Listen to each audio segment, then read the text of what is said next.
Good afternoon, brilliant people. This is Jobert Bergaza and welcome to Jobber Talks. In today's conversation, akong i-highlight sa inyo kanibitong reality sa Philippines karon or sa mga Filipino people in general. Because I believe kapila na gid nako ni siya gitalk sa akong channel. Kapila na jud ko nag-discuss ani sa akong mga videos nga kung pila ra lagi maabot sa atong income, diha ra taman dapat ang ato ang gastuhon, no?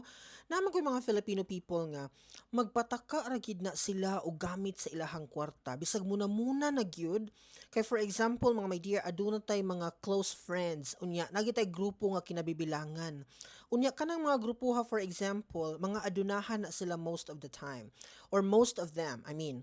So karon magplano na mo, mag-outing mo, mga mo sa laing lugar, unsa pa diha. So mo involve maginagkwarta mga my dear, whether we like it or not. So ikaw nga medyo tagilid ang imuhang sitwasyon sa kinabuhi, ma-force ka to produce. Okay, to produce money para makauban ka, para maka-join ka, para di ka ma-outcast sa inyong grupo, you have to really prove nga aduna po kay ikabuga, di ba? Most of the time mo na itong buhaton. So karon, in order for you nga makauban ka, maka-join ka sa inyong grupo, mangutang ka mga my dear, no? Kadto outside na to sa imuhang capability to produce money ha. Kay syempre, dako-dako nga amount, for example, kay bongga kaayo nga lugar inyong adtuan. So medyo dako-dako gyud nga money ang kailangan ninyong i-prepare. So ikaw, because dili ka gusto nga ma-coin ka nga, dili ka ka-afford sa ilahang kakayanan, sa ilang estado sa kinabuhi, so maningkamot kag produce sa amount nga kinahanglan sa inyuhang laag. Mao na ni karon. So grabing kundat-kundat, grabing ambak-ambak, syagit-syagit whatsoever, unya flex here and there, post dito sa among social media, pagkapaka jud kaayo oy, gikan sa mga sinina, padung sa pagkaon, padung sa mga views nga inyong giadtuan, mga beautiful spots, ingon ana, no?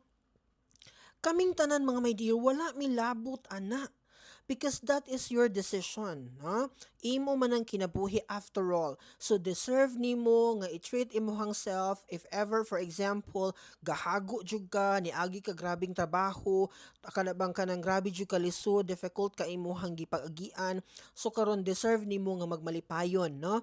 For the meantime, ingon ana. Pero lagi ang kaproblemahan na to ani kay moabot ang panahon nga magtagilid na inyong mga journey sa kinabuhi, mag-start naman dahil mo panghasol sa mga tao, no?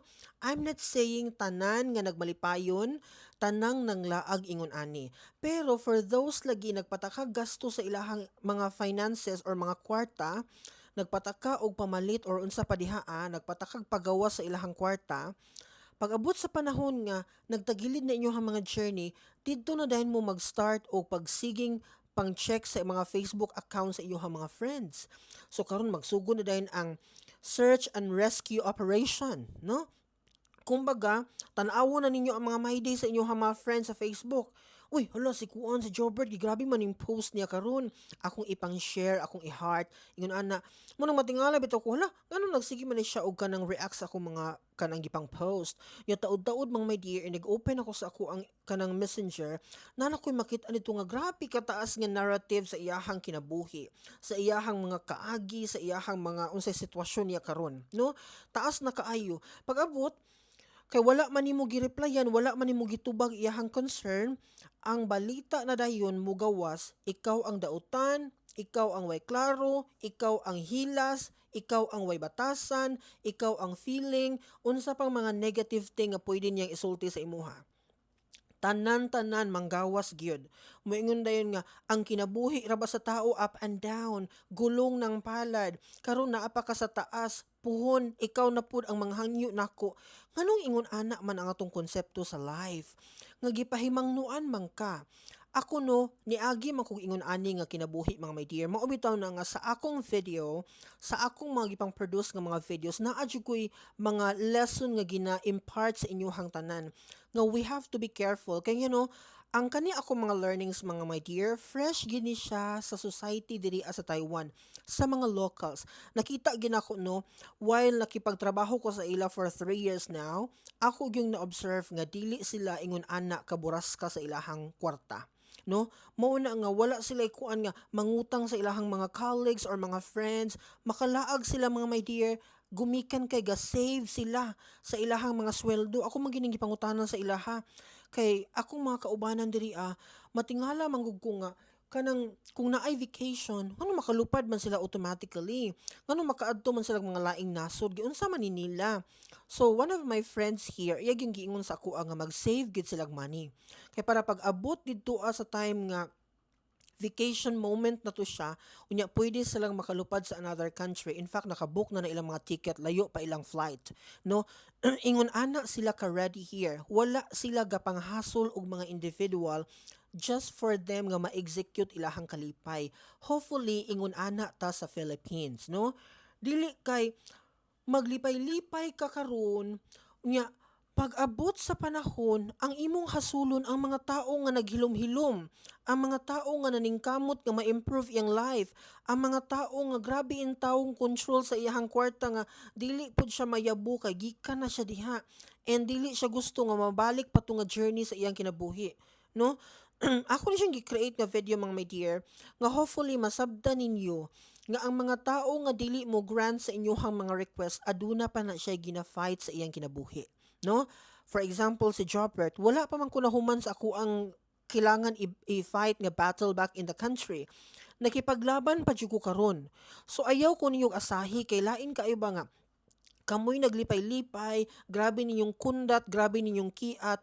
Pag abot sa panahon nga nag-struggle na mo, inyo dayong ipasa ang inyong burden sa somebody nga wala man ganin na niya ginabuhat. Ako personally, I'm earning more. Ana na lang gyud yung pag-istorya. Okay akong income na karon. Pero wala gyud ka nakakita nako nga kundat-kundat ko. Na ako'y mga laag mga my dear, pero diri ra gyud na sa amo ang area, no? Never pagani kong ni cross beyond this country. Kay ang akong principle karon dapat i-control nako siya because I don't want nga mahitabo tong akong experience before nga nayabo ko pero nga nakita nako nga wala gid ay pwedeng mutabang sa ako kundi ako lang kaugalingon og ang akong family. Ingon ana, talikod man tanan mga my dear. So ni ana jud ko sa akong self, once maka-recover gani ko, dapat bright na gid ko. Unsaon ako pag-control akong kwarta, no? I hope kamo pod. Ayaw mo pagsalig, no? Na ako'y friend nga tuwa sa laing nasod, pwede ko makahangyo niya anytime. So, magundat-kundat sa ko karon. Syagit-syagit diri inom, diri barkada left and right, the party and all. Sige, ambi na kay akong bayaran whatsoever. Ang pagkahambugera, no? Pag-abot sa panahon, manghasol ka sa laing tao. Unya, mangingon pa kag mga negative nga mga ideas, mga derogatory terms, nga imong ipataw ang nga tao naghilom-hilom, nang inabuhig tarong, very honest sa iyang kinabuhi, nga himuhimuan nimog issue para lang ma-justify nimo imuhang mga kahamangan, sana siya, no? Kahangalan, no? I have to say, kay nag-remind ako balik-balik nga you have to be careful sa imuhang finances. Pero wa man ka naminaw. Wa man siguro mo nagitanaw ako mga videos pod, no? Mo lagi na dapat tan-awon nimo kay aron maka-learn ka how to control your money. Dili manghasol sa laing tao. Ako'y pakialam ninyo kung mag-unsa mo sa inyong kinabuhi. O truha imong tibuok lawas, ilaag magtuyo ka sa tibuok kalibutan, it's okay, it's fine. Basta dili ka manghasol sa tao at the end of the day. Kailain kaayo nga makit-an ako sa imong social media nga puros kakiat, halos everyday kakiat, and then pag abot sa panahon, ang hasulo nimo ang tao nga naningkamot pud sa iyang kinabuhi nga ma-improve iyang life. Okay? Dili ayaw kong ingna nga ngano mag-post man ka sa imong social media, di man ka katabang sa mga tao. No. Unsay labot imong mag-post ko sa kong social media? This is my account. 'Di ba? Ikaw mo'y pagtarong sa imong kinabuhi kay wala nimo na manage imong life og maayo. Nakasabot ka? Wala, di ko motuhuan ng mga ingon-ingon ninyo nga karon naa pa ka sa taas, ikaw na puy ubos pohon. No. If you're going to manage your money properly, sakto imuhang pamalakad sa imuhang kinabuhi, ma-prepare gid mo imong kaugalingon sa kung unsa may moabot sa imuhang life. Nagets nimo? So, panamin pag-reflect wa ka magkadimao sa imuhang life. Again, you are free to enjoy everything what you have, pero ayaw pang hasol sa uban kung moabot ang panahon nga magtuwad baliskad na imuhang kinabuhi. That would be all. Thank you. See you again tomorrow for another golden conversation. Bye-bye.